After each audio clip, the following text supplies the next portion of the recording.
Hello, हाय, नमस्कार. आज आपण बनवणार आहोत लबाड वांगी. त्यासाठी मी इथे उभा चिरलेला कांदा घेतलेला आहे, काही खोबऱ्याचे काप घेतलेले आहेत, लसूण आणि अद्रक, तिखट आणि आपला गरम मसाला. आता मी तव्यामध्ये उभे कांदे टाकलेले आहेत, त्यांना आपण भाजून घेऊ. इथे कांदे माझे भाजून झालेले आहेत. आता मी ते काढून घेते. आता खोबरे त्याच पद्धतीने भाजून घेते. खोबरं पण भाजून झालेलं आहे. आता ते पण मी काढून घेते. आता मिक्सरच्या जारमध्ये आपण भाजलेले खोबरं, भाजलेला कांदा,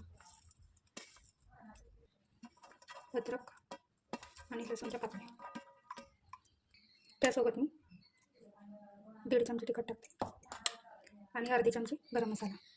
आता यात मी थोडं पाणी टाकून याचं एक वाटण तयार करून घेते. रसासाठी मी काळं वाटण तयार करून घेतलेलं आहे. वांग्याच्या भरवांसाठी आपल्याला लागणारे साहित्य: एक मध्यम आकाराचा कांदा उभा चिरून घेतलेला आहे, सोबत खोबऱ्याचे काप, अद्रक आणि लसूण, 2 चमचे खसखस, 1 चमचे तीळ, काश्मीरी लाल मिरच पावडर, 1 चमची धना पावडर, अर्धी चमचे जिरा पावडर, मीठ आणि मूठभर कोथिंबीर. आता मी तव्यामध्ये थोडं तेल टाकलेलं आहे. आपल्याला हे खोबऱ्याचे काप टाकायचे आहेत आणि त्यांना तळून घ्यायचं आहे. गोल्डन ब्राऊन कलर होईपर्यंत तळायचं आहे. छान तळून झालेले आहेत, त्यांना मी काढून घेतो. त्याच तेलामध्ये आपल्याला हा कांदाही तळून घ्यायचा आहे, गोल्डन ब्राऊन कलर होईपर्यंत. कांदे आपले गोल्डन ब्राऊन होत आहे तोपर्यंत मी एका तव्यामध्ये खसखस आणि तीळ हे दोघं एकत्र भाजून घेते. कांदे छान तळले गेलेले आहेत. आता त्यांना मी काढून घेते. आता आपण मिक्सरच्या भांड्यामध्ये तळलेलं खोबरं, तळलेला कांदा, त्यासोबतच भाजलेली तीळ आणि खसखस, अद्रक आणि लसूण, सोबत 1 चमची धना पावडर, अर्धी चमची जिरा पावडर आणि अर्धी चमची काश्मीरी लाल मिरच पावडर टाकते. त्यासोबत मूठभर कोथिंबीर स्वच्छ धुवून घेतलेली आहे आणि त्यात थोडंसं मीठ टाकून याचं सुकं वाटण तयार करून घ्यायचं आहे. पाण्याचा वापर न करता कोरडं मिश्रण मी वाटून घेतलेलं आहे. आता मी कढईत 2 ते 3 पळी तेल टाकलेलं आहे. त्यामध्ये आता हे कोरडं वाटण टाकलं आणि चांगल्या प्रकारे भाजून घेऊ.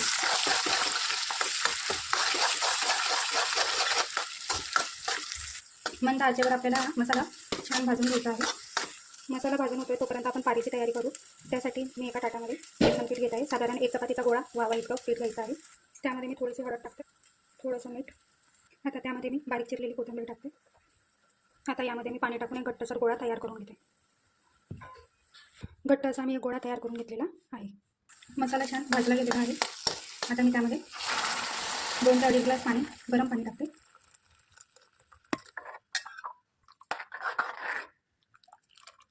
मंद आचेवर आपल्याला रसाला उकळू द्यायचा आहे. तोपर्यंत आपण बेसन पिठाच्या गोळ्याला चपातीसारखं लाटून घेऊया.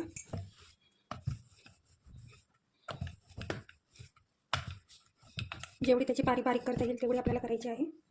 तुम्ही लाटताना तेल किंवा पिठाचा वापर करू शकता. मी इकडे पिठाचा वापर केलेला आहे. आता मी एक छोटी वाटी घेतली आहे, त्याच्याने आपण हे कापून घेऊया अशा पद्धतीने. आता आपण त्यामध्ये कोरडा मसाला थोडा थोडा भरूया.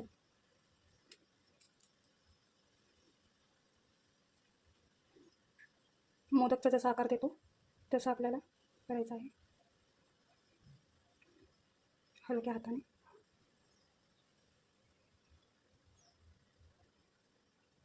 अशा पद्धतीने आपण कोरडा मसाला सर्व पाऱ्यांमध्ये भरून घेऊया. अशा पद्धतीने मी सर्व लबाड वांगी तयार करून घेतलेली आहे. रसा आपला छान उकळून गेलेला आहे. आता त्यात मी एक एक करून लबाड वांगी सोडते. आता त्यामध्ये मी स्वादानुसार मीठ टाकते. मध्यम आचेवर आपल्याला शिजवून घ्यायचे आहेत. आता ही लबाड वांगी वर तरंगत आहेत. ते जसे जसे शिजत जातील तसे तसे ते खाली बसतील. साधारण 5 ते 7 मिनटं त्याला लागेल.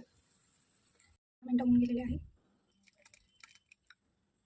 चला आता मी गॅस बंद करते. तयार आहे लबाड वांगी. घरी नक्की ट्राय करा.